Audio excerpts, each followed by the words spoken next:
Do you remember the Smart 4.2? 2 seats, super short, looked a bit like a toy. Well, I do, because I actually bought the second one ever in the UK. I subsequently blew that car up, but that's another story.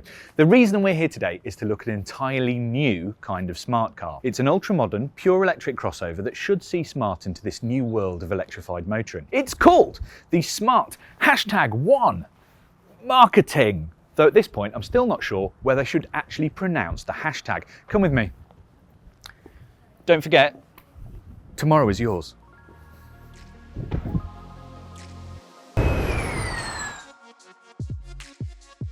It's a bit busy, but at least they have snacks. But while we're waiting, this probably requires a bit of backstory. Smart hasn't really been around since 2014, and although it did have some electric models, they weren't exactly setting the world alight. But in 2019, Chinese company Geely bought a 50% stake from the parent Mercedes-Benz, and they decided to do a bit of a co-production, with Geely producing the hardware and Mercedes dealing with the styling and selling through the Smart dealership network. And the first car from that symbiotic relationship is this, the Smart #1.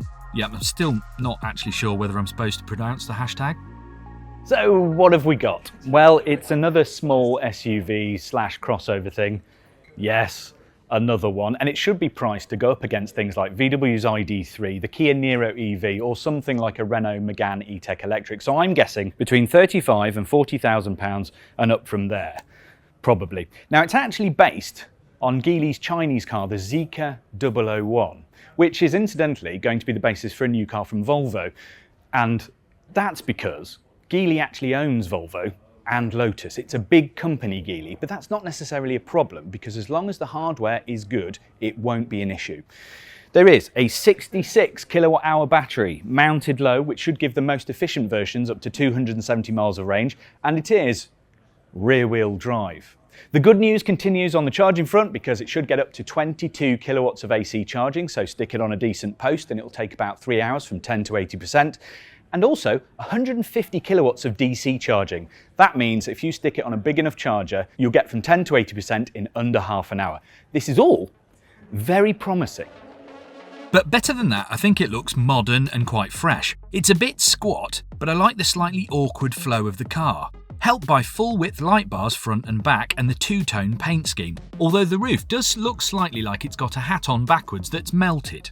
It's not particularly aggressive and it's a bit weird. I like weird. Though I do think they missed a trick by not having the charging point in the badge. Do let us know what you think to how it looks in the comments. Do you actually like it? The other thing that Smart / Mercedes / Geely has done is make sure that the bulbous shape makes the best use of interior space and that the user interfaces are all top notch. That's probably because quite a lot of an electric car's character depends on what goes on the inside. Just by sitting in it, it feels really good. There's loads of room and a decent boot. Plus, it's got a small frunk. It's very small. But my first impressions sitting in it is it's interesting that you've got this big kind of centre console which turns into this oval kind of loopy thing on the dash. Looks really quite stylish. It has got echoes of Mercedes-Benz cars in it. And it's interesting that instead of going for a really flat floor to give it more space, it's got loads and loads of storage and a big high centre console, which is great when you're driving if you're my height because my elbow rests on it perfectly.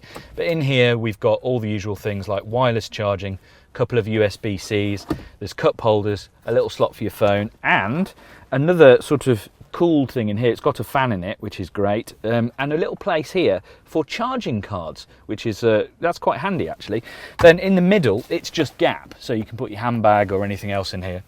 The interesting thing is, it feels actually quite cozy, and I think that's deliberate. One thing I really do like is the little information screen in front of me here, which is nice and clear, and then this 12.8-inch screen, which is here. Now this is all touchscreen, it's super high resolution, and it's also got the software and electronics borrowed from Geely, which is good. Smart reckons that 70% of the electronic control units on this car are updatable over the air, so your smart #1 won't ever go out of date. It's also got this little fox, which is kind of like an avatar for the system in the car. It disappears off and does what you want it to do. It's basically like having a Disney character to order around, and Smart reckons that different characters will be available to download as the car gets a little bit older. The one thing I am thinking though is that it feels really nice quality. This is the launch edition, so it's obviously the top spec, but I've got loads of room. Everything feels super well put together. Even the plastic is nice to the touch. It's all boding very well. Oh, hang on. I think I might be able to actually sneak a quick ride in one. So this is a first ever go passenger ride in a smart #1, which is brilliant. We've got Tilo here, who's my driver. That's really good because I don't have to pay attention to anything apart from what this car is like. Obviously, I can't tell you very much because I'm only in the passenger side, but this is a speed bump. Not bad. Now, this car is rear-wheel drive and it should be about 272 brake horsepower, so it's actually supposed to be quite nippy. Tilo, is it nippy? No, it is much more than quick. Really? Yeah. So actually a bit more fun than you think. Yes, it is. I mean, 200 kilowatts in this kind of car does give you some fun. Now, we've just accelerated onto a dual carriageway. Tilo's put his foot down a little bit. It's certainly fast enough for daily driving. This is probably going to be one of the faster models anyway. But it's very flat, the body control's good. The ride is actually really good. Like a lot of electric cars, this car's quite heavy, but it's got good body control, but it makes the suspension feel slightly firmer than possibly an ICE engine car. They're going to launch in the UK in the middle of next year. Yeah. So we'll start to be driving them a little bit later. This is like a very early preview of the car. Yeah. But there is actually no one really here now. So if you just pull into this lay-by, we could just swap, and then we'll swap again before we get back. And that's fine. I cleared that with everybody back at base. So if you just let me have a little go, that'd be cool. Close your eyes and imagine. I've got to imagine. You're not going to let me have a go. No. He's wise to be doing that. If I was just to get this Well, and just leave this here in the wireless charger, Yeah. do you think we could? You can do it. That's fine.